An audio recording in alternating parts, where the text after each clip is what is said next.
Hello hi good evening my dear friend. आप सभी का होम साइंस एजुकेशन में बहुत बहुत स्वागत है। ये वीडियो उन सभी विद्यार्थियों के लिए हेल्पफुल होने वाला है जो होम साइंस से किसी भी एग्ज़ाम की तैयारी कर रहे हैं। होम साइंस से net UGC net TGT PGT JSC किसी भी एग्ज़ाम की तैयारी कर रहे हैं या फिर होम साइंस उनका सब्जेक्ट है, तो ये उनके लिए बहुत ही इम्पोर्टेंट होने वाला है। इसमें बहुत ही हम कॉमन टॉपिक देखेंगे जो हर एग्ज़ाम में इससे प्रश्न पूछता है। तो यहाँ पे हम देख रहे हैं कि दृश्य श्रव्य जो शिक्षण सामग्री है वो क्या है। सबसे पहले हम ये बताना चाहेंगे कि प्रसार से शिक्षा से रिलेटेड जो है वीडियो बन रहा है। इसमें जो है प्रसार शिक्षा, जब प्रसार कार्यकर्ता जो है गांव में जाता है तो वो लोगों को जो भी टेक्निक सिखाना चाहता है उसको सिखाने के लिए उसे किसी न किसी शिक्षण सामग्री का प्रयोग करना पड़ता है। या चाहे वो हो सकता है वो लिखित हो, वो जो है लिखित रूप से हो या मौद्रिक रूप से हो या दृश्य श्रव्य सामग्री हो, कुछ भी हो, लेकिन उसको कोई ना कोई जो शिक्षण सामग्री उसको प्रयोग करनी ही पड़ती है। तो यहाँ बहुत ही इंपॉर्टेंट वीडियो है फ्रेंड्स, आप इसको अंत तक ज़रूर देखें। यहाँ पे सबसे पहले हम देखेंगे कि लिखित शिक्षण सामग्री क्या होती है, रिटन टीचिंग मेथड क्या होता है। तो यहाँ पे सबसे इजी फॉर्म में हम इसको समझ सकते हैं, इजी वे में समझ सकते हैं कि जो भी ऐसा साधन जो मुद्रित है और इसको हम पढ़ सकते हैं, बार बार पढ़ सकते हैं और उसका यूज बहुत ही सस्ता होता है, ये महंगा नहीं होता है लिखित शिक्षण सामग्री जो है। आगे हम इसको देखेंगे कि लिखित शिक्षण सामग्री के लाभ एवं सीमाएं क्या होती हैं। सीमाएं मतलब हानि क्या होती है और लाभ क्या होता है। तो यहाँ पे हम देखेंगे सबसे पहले लाभ क्या होता है। तो स्थायी महत्व होता है। कोई भी चीज़ फ्रेंड्स जब लिखित फॉर्म में हमारे पास होती है तो वो हम कोई भी डॉक्यूमेंट होता है तो वो हमारे पास हर बार होता है, न कि एक ही बार। ऐसा नहीं है कि कोई भी डॉक्यूमेंट है तो आज हमारे पास है और कल नहीं है, ऐसा नहीं है। रिटेन फॉर्म में है तो कोई भी चीज़ स्थायी रूप से हमारे पास रहती है। विस्तृत एवं जटिल सूचनाओं के लिए उपयुक्त होता है। जैसे कोई भी बहुत ही विस्तृत और जटिल, बहुत ही ऐसा कठिन सूचना है जो लोगों को देना है, तो उसको लिखित रूप से अगर देंगे तो ज़्यादा अच्छा होगा। बारंबार प्रयोग, यहाँ पे कहने का ये सेंस है कि बारंबार प्रयोग भी एक लाभ होता है इसका। इसमें क्या है कि जैसे भी कोई भी मेरे पास मैटर है, लिखित रूप में है, पैम्पलेट है, समाचार पत्र है या बुलेटिन है या कुछ भी है, तो उसको हम बार बार पढ़ सकते हैं। इसका ये मीन है कि बारंबार प्रयोग से मतलब यही है कि जिसको हम बार बार प्रयोग कर सकते हैं। उसका कोई लिमिट टाइम नहीं होता है कि नहीं हम एक ही बार या 2 बार पढ़ सकते हैं। विश्वसनीयता जो है अधिक होती है, विश्वसनीय होता है। जब भी कोई भी लिखित सूचना, समाचार पत्र या कुछ भी ऐसा मौखिक रूप से कोई भी चीज़ उतनी विश्वसनीय नहीं मान सकते हम जितना कि लिखित रूप में होता है। व्यवहार में परिवर्तन लाने की क्षमता होती है इसमें। संसार के किसी कोने में भेजना आसान होता है। कोई भी लिखित चीज़ होती है इनडायरेक्टली भी हम उसके सामने प्रत्यक्ष रूप से नहीं है, लेकिन हम उसको अपनी बातों को जैसे हम कहते हैं वैसे ही भेज सकते हैं। यहाँ पे हम बहुत ही इजी एग्जांपल लेके हम जो डेली लाइफ में जो चीज़ें देखते हैं उसके हिसाब से हम आपको बता रहे हैं। जैसे एक एग्जांपल यहाँ ले सकते हैं कि अगर हम किसी की, मान लीजिए हम कोई भी है और वो किसी की बुराई करता है, उसके बारे में कुछ कहता है। अगर जब हम वही बुराई किसी और से हम करते हैं तो वो हमारी बातों को सुनता है और फिर जिसकी बुराई हम करे रहते हैं उसके पास जाता है और कुछ जोड़ तोड़ के उसमें बताता है, अपने शब्दों में उस चीज़ों को कहता है। हो सकता है कि उस और ज़्यादा उसकी बुराई उसमें कर दे, अपने बातों को और घुमा घुमा के कहेगा ताकि उसको लगेगा कि हम अगर थोड़ा सा किए हैं तो बहुत ज़्यादा करके बताएगा। लेकिन लिखित फॉर्म में कोई भी चीज़ हमारे पास होती है तो ऐसा नहीं होता है। जो हम लिखना चाहते हैं, जो अपना शब्द हम लिखते हैं, वही चीज़ जो है जिसके पास हम भेजना चाहते हैं वही जाता है। तो ये सबसे बड़ा लाभ है इसका। प्रत्यक्ष संपर्क आवश्यक नहीं है फ्रेंड्स। जैसा कि हमने बताया कि प्रत्यक्ष मतलब डायरेक्टली ऐसा नहीं है कि हम face to face to face नहीं भी हैं तो हम इसको भेज सकते हैं।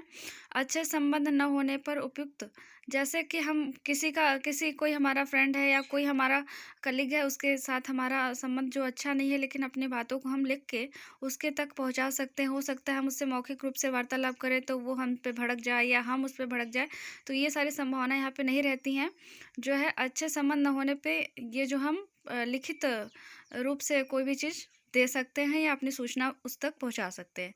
रुचि उत्पन्न करने में, जैसे कि हम फ्रेंड्स देखते हैं कि यूट्यूब पे या किसी भी प्लेटफॉर्म पे, फेसबुक या न्यूज़पेपर पे ही होता है कि सबसे पहले कोई भी चीज़, चित्र या कोई मोटी हेडिंग लिखी होती है कि उसके प्रति जो है वो नीचे जो हम पूरा नहीं पढ़ते, बस वो हेडिंग और वो चित्र देखकर ही हम क्या है अट्रैक्ट हो जाते हैं, हमारी रुचि आ जाती है उसमें।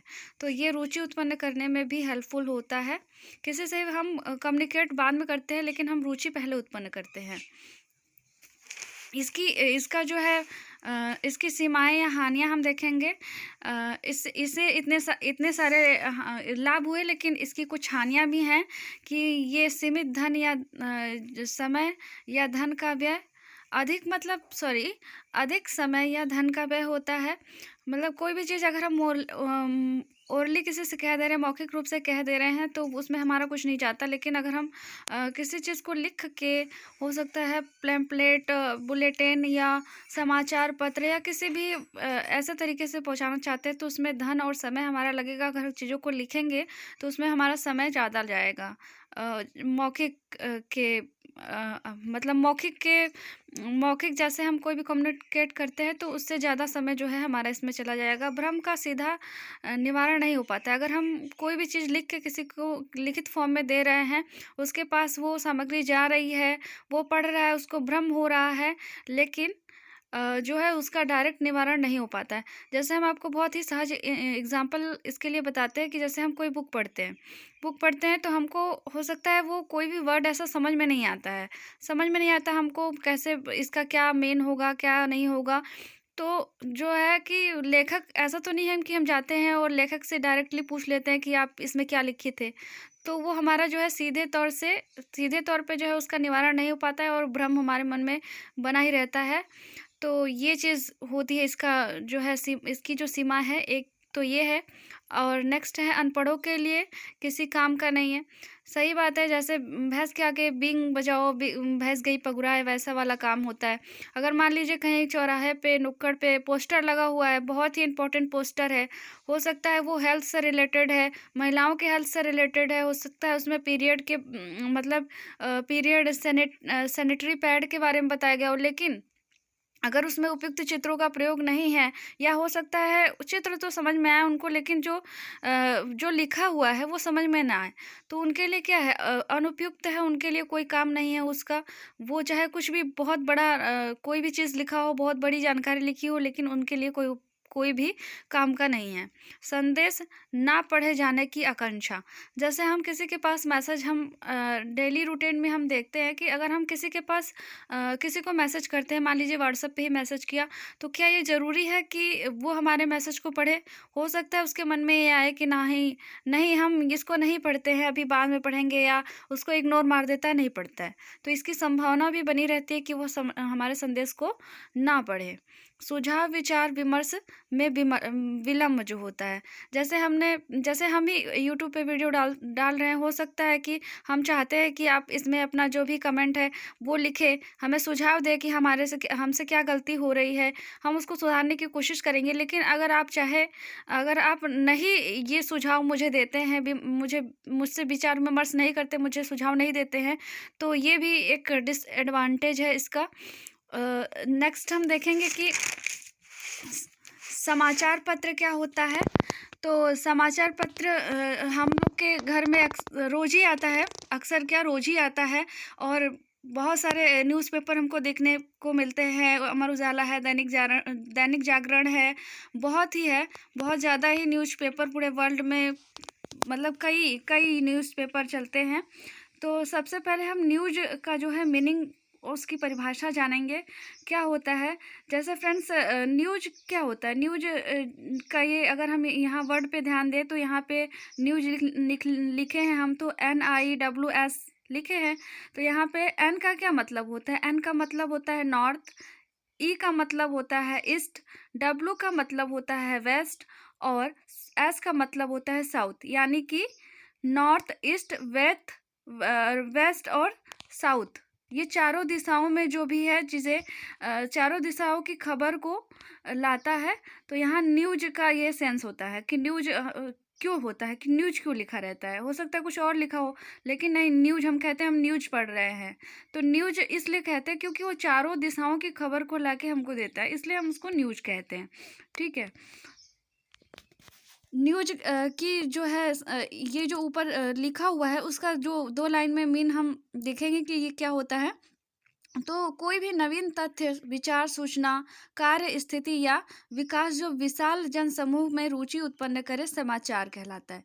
सबसे बहुत ही 2 लाइन में बहुत ही शॉर्ट हम लोग देख लिए कि जो नवीन हो, सूचनाएं और स्थिति या विकास जो विशाल जनसमूह में रुचि, एक तरह से इंटरेस्ट ला दे। कि हम अगर मान लीजिए कि हम न्यूज़पेपर में न्यूज लिख दिए, ये न्यूज आया है कि मतलब कि महिलाओं के लिए सैनिटरी पैड कितना यूज़फुल है।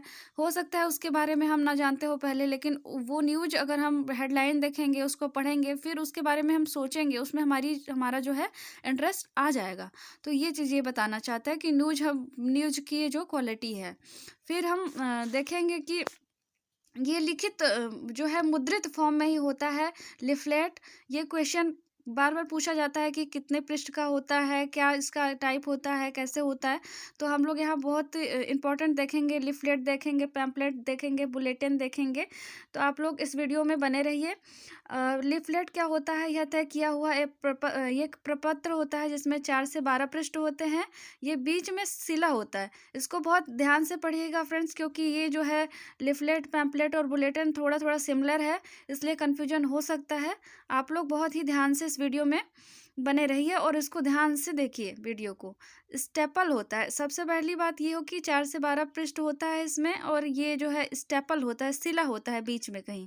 ठीक है। सूचनाएं छपित या मुद्रित होती हैं, एक विषय से संबंधित सूचना होती है। बहुत सारे विषय को नहीं लिया जाता, सिर्फ एक विषय से जो है संबंधित सूचना ली जाती है यहाँ पे। और पैम्पलेट में क्या होता है, इसमें भी होता है, इसमें थोड़ा लिफलेट से ज़्यादा पेज होता है और 12 से 24 पृष्ठ होते हैं। इसमें तो ऊपर वाले में लिफलेट में तो 4 से 12 था, लेकिन इसमें 12 से 24 होता है। ये भी छपित या मुद्रित रूप में रहता है, इसमें भी एक विषय का चर्चा होता है। नेक्स्ट देखेंगे कि बुलेटिन क्या होता है। बुलेटिन में 24 से 48 या इससे ज़्यादा भी पृष्ठ होते हैं, और इसमें भी एक ही जानकारी पे विस्तृत जो है एक ही जानकारी को विस्तृत रूप से बताया जाता है। लिफलेट, पैम्पलेट और बुलेटिन तैयार करते समय ध्यान रखने योग्य बातें, ये हम देखेंगे। हो सकता है कि हमें भी इसकी ज़रूरत पड़े या हमारे एग्ज़ाम में ये पूछता है, इसलिए हमको ये पढ़ना होगा कि लिफलेट और पैम्पलेट और बुलेटिन बनाने के लिए उसको जब बनाते हैं तो क्या ही हमको सावधानियाँ रखनी पड़ेंगी। विषय वस्तु की उपयोगिता, सामाजिकता, समसामयिकता तथा लोकप्रियता को ध्यान में रखें। जैसे हम आपको बता रहे हैं कि जैसे हमको जो भी ज़रूरी है, जो हमारे लिए उपयोगी है। मान लीजिए हम किसी गांव में गए और वहाँ पे हमने देखा कि स्त्रियों का जो हेल्थ बहुत ही ख़राब रहता है, वो अपनी दैनिक दिनचर्या में साफ सफाई का ध्यान नहीं रखती है।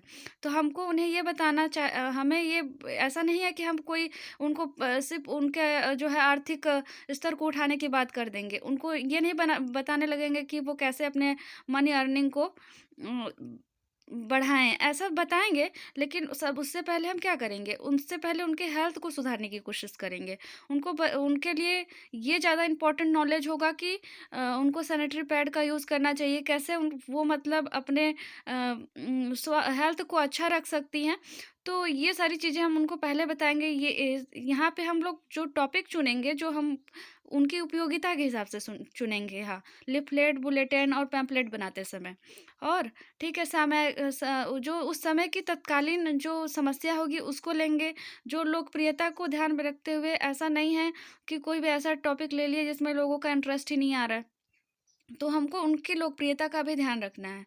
वाक्य छोटे हों, सबसे बड़ी बात कोई भी चीज़ हम पोस्टर भी आगे पढ़ेंगे तो हम देखेंगे कि पोस्टर में भी हमको वाक्य छोटे लेने होते हैं, जो हमारी भाषा वो सरल हो और स्थानीय भाषा में चाहे तो लिख सकते हैं। अगर हम चाहें तो स्थानीय भाषा में लिख सकते हैं, वरना हिंदी ठीक है, हिंदी में लिख सकते हैं। और इसके बाद हम क्या करेंगे कि इसको आकर्षक बनाएँ, चित्रों का समावेश हो, हाँ, चित्र बनाएँ। हो सकता है कि कोई व्यक्ति अनपढ़ हो, तो उसको लिखा हुआ समझ में नहीं आएगा, लेकिन उसको जो है चित्र बना है वो समझ में आएगा। प्रत्येक चित्र विषय से संबंधित हो। ऐसा नहीं है कि हम हाइजीनिक से लेडीज़ जो फीमेल की हाइजीनिक से लेके कोई भी टॉपिक लिए हैं और वहाँ पे अचार मुरब्बे का चित्र लगा दिए, तो ये ऐसा नहीं है, वो विषय से संबंधित हो।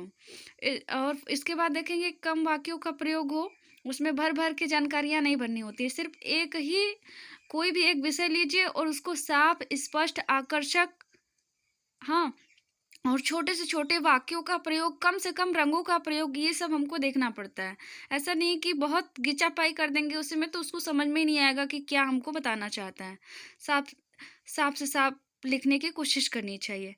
तर्कसंगत ढंग से समझाएँ, प्रत्येक चरण स्पष्ट हो, साफ-सुथरा हो, उसमें कोई लिपापाई नहीं हो और सदैव याद रखें, लिखित सामग्री जितना कम, छोटा, सरल होगा, उतना ही रोचक ढंग से पढ़ा जा सकता है। ऐसा है, अगर मैं आपको बताना चाहूँगी एग्ज़ाम्पल के थ्रू, अगर मान लीजिए आप कहीं चौराहे पे जा रहे हैं, रोड पे जा रहे हैं, चौराहे पे कोई पोस्टर लगा है, उसमें इतना लिखा हुआ है, इतना ज़्यादा भर-भर के लिखा हुआ है कि उसको पढ़ना ही मुश्किल है, तो कोई क्या पढ़ेगा? अगर मान लीजिए 1-2 लाइन में उसका अर्थ जो है समझ में आ जा रहा है, तब तो आप उस पे पढ़ेंगे, लेकिन अगर आप उसको भर-भर के उसमें लिखा हुआ है, तो क्या पढ़ेंगे? कितना पढ़ेंगे आप? निकल जाएँगे वहाँ से तब तक, चलते-चलते। तो इस चीज़ का जो है ध्यान रखना चाहिए। श्रव्य शिक्षण सामग्री, पहले हमने अभी देखा कि जो है लिखित जो है शिक्षण सामग्री क्या होती है, मुद्रित शिक्षण सामग्री क्या होती है, इसके बाद हम लोग देखेंगे श्रव्य शिक्षण सामग्री क्या होती है। ठीक है, तो श्रव्य ऑडियो टीचिंग एड क्या होता है?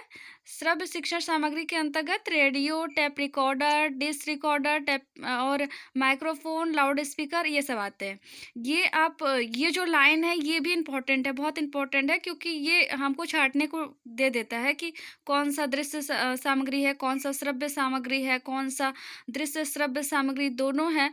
तो इसको आप ध्यान से देखते रहिए। ठीक है, तो सबसे पहले हम लोग यहाँ पे जो है radio, tape recorder, dish recorder, microphone, loud speaker, ये सब देखे हैं कि ये सब श्रव्य शिक्षण सामग्री होती है। तो उसी तरह हम सबसे पहले इसको देखेंगे रेडियो को, जो कि बहुत ही हमारे गांव में जो है ये बहुत ही सस्ती है, बहुत महंगी नहीं होती है रेडियो।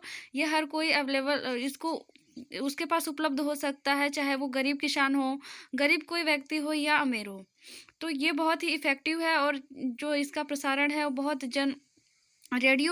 इसका जनसंपर्क जो है मास कम्युनिकेशन होता है। इसमें एक अति महत्वपूर्ण शिक्षण सामग्री है, जिसके माध्यम से मनोरंजन के साथ-साथ शिक्षण भी होता है। रेडियो से ग्रामीणों के लिए विविध प्रकार के कार्यक्रम प्रसारित होते हैं। आप लोगों को भी पता होगा कि ऐसा कि जो है हमारे रेडियो पे किसान भाइयों के लिए भी न्यूज़ उनके लिए भी आता है कि कैसे उनको खेती करनी चाहिए, कैसे नहीं करनी चाहिए, क्या दिक्कतें हैं उनका कॉल भी लिया जाता है और उनको समझाया भी जाता है। अगर किसी की क्वेरी होती है कि अगर कोई जानना चाहता है कि क्या हम कौन से खाद का प्रयोग करें, कौन से बीज का प्रयोग करें, और एक मनोरंजन वे में भी होता है। उनको जो है वहाँ पे गीत, संगीत, लोकगीत, ये सारी चीज़ें भी वहाँ पे होती हैं, रेडियो पे आता रहता है, तो लोगों का इंटरेस्ट जो है उसमें बना रहता है।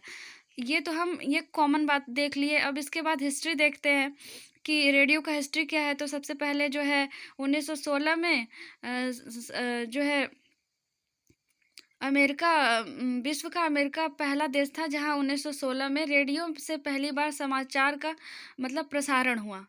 अमेरिका में सबसे पहले 1916 में हुआ था रेडियो से समाचार का प्रसारण। 1919 में रेडियो कॉर्पोरेशन ऑफ अमेरिका की स्थापना हुई और 1922 में ब्रिटेन में ब्रॉडकास्टिंग की नींव डाली गई। 1927 में इसका नाम बदलकर ब्रिटिश ब्रॉडकास्टिंग कॉर्पोरेशन रख दिया गया, जिसे आज BBC कहते हैं। प्रसारित समाचार सबसे ज़्यादा विश्वसनीय होता है। भारत में देखिए सबसे इम्पोर्टेंट, मान लीजिए ये तो इम्पोर्टेंट है ही कि अमेरिका में इसका जो है सबसे पहले बार ये प्रसारित हुआ रेडियो पे कार्यक्रम 1916 में। लेकिन उसके बाद हमको ये इम्पोर्टेंट पॉइंट है कि भारत में कब हुआ, तो भारत में मद्रास प्रेसिडेंटी क्लब के द्वारा 31 जुलाई 1924 से मनोरंजन कार्यक्रमों का प्रसारण किया जाने लगा। सबसे पहले मनोरंजन पर्पस के लिए प्रसारण किया जाने लगा। एक गैर सरकारी संस्था इंडियन ब्रॉडकास्टिंग कंपनी द्वारा रेडियो से विविध कार्यक्रमों का प्रसारण किया जाने लगा। 1930 में भारत सरकार ने इसे अपने अधीन कर लिया। जो ये है, पहले एक प्रेसिडेंटी क्लब था मद्रास में, फिर उसके बाद जब ये इसके कामों को देखा भारत सरकार, तो इसको 1930 में अपने अधीन कर लिया। प्रसार संदेश का नाम 1930 में भारत सरकार ने अपने अधीन कर लिया। भारतीय प्रसार संदेश के नाम से कार्यक्रम का प्रसारण करने लगा। सबसे पहले क्या नाम था? प्रसार संदेश। सन 1936 में भारतीय प्रसार सेवा का नाम बदलकर ऑल इंडिया रेडियो यानी एयर रखा गया। सन 1957 से आकाशवाणी कहा जाने लगा। ये इम्पॉर्टेंट है, आप लोग इसको ध्यान दीजिएगा। दृश्य श्रव्य शिक्षण सामग्री, visual audio visual teaching add, ठीक है। ये बहुत ही इफेक्टिव मेथड होता है फ्रेंड्स।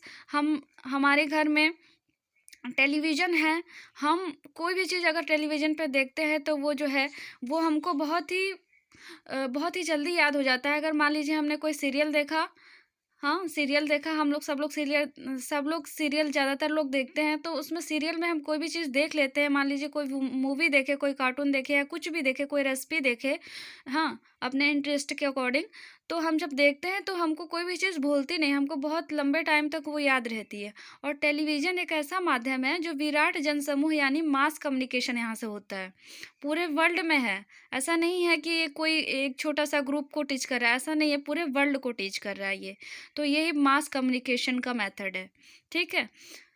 और इसका हिस्ट्री भी देख लेते हैं थोड़ा सा। टेलीविज़न का प्रसारण सबसे पहले ब्रिटेन में सन 1936 में हुआ। ब्रिटेन ने ही सर्वप्रथम BBC ब्रिटिश ब्रॉडकास्टिंग कॉरपोरेशन द्वारा टेलीविज़न कार्यक्रमों का नियमित प्रसारण किया। भारत में सबसे पहले, ये ध्यान दीजिएगा, भारत में सबसे पहले यूनेस्को की सहायता से दिल्ली में सन 1959 को टेलीविज़न से प्रसारण हुआ। अमेरिका ने सबसे पहले सन 1953 में रंगीन टीवी कार्यक्रम प्रसारित किया। भारत में टीवी प्रसार का दूसरा केंद्र मुंबई में 2 अक्टूबर 1972 को टीवी प्रसारण कार्यक्रम शुरू हुआ। भारत में सबसे पहले सन 1982 में टीवी से रंगीन कार्यक्रम का प्रसारण हुआ। पहले टीवी ऑल इंडिया रेडियो के निर्देशालय के अंतर्गत काम करती है। अप्रैल 1976 से इसे आकाशवाणी से अलग कर दिया गया था और नाम दूरदर्शन रखा गया था। ये कुछ फैक्ट है, इंपॉर्टेंट पॉइंट है, आपको ध्यान में रखने चाहिए। यहाँ हम देखेंगे कि महत्वपूर्ण पॉइंट जो हम लोग पूरे वीडियो में पहले पढ़े हैं, उसका जो क्रक्स है, जो इम्पोर्टेंट पॉइंट है, जो हमको याद रखना है, वो हम यहाँ पे देखेंगे। तो सबसे पहले अमेरिका में पहली बार रेडियो पर समाचार प्रसारण होना शुरू हुआ था 1916 में, ठीक है। 1919 में रेडियो कॉरपोरेशन ऑफ अमेरिका की स्थापना, ठीक है, 1919 में हुई थी। रेडियो कॉरपोरेशन ऑफ अमेरिका की स्थापना 1919, ठीक है। भारत में रेडियो का प्रसारण मद्रास प्रेसिडेंटी क्लब से शुरू हुआ था 31 जुलाई 1924 को। और ये पर्पस क्या था? मनोरंजन के लिए शुरू किया गया था सबसे पहले ये कोई वैसा पर्पस नहीं था इसका, पहले मनोरंजन के लिए शुरू किया गया था। फिर इंडियन ब्रॉडकास्टिंग कंपनी को भारत ने अपने अधीन कर लिया 1930 में। भारतीय प्रसार सेवा का नाम बदलकर ऑल इंडिया रेडियो रखा गया। 1936 में आकाशवाणी जो है आकाशवाणी कब कहा जाने लगा? 1957 में, ठीक है। Thank you very much for watching. आप लोग फ्रेंड्स, आप लोग को कोई भी दिक्कत हो, कोई क्वेरी हो, कोई सुझाव आप मुझे देना चाहते हैं तो आप कमेंट बॉक्स में ज़रूर मेंशन करें, मैं उसे ज़रूर देखती हूँ। Thank you very much.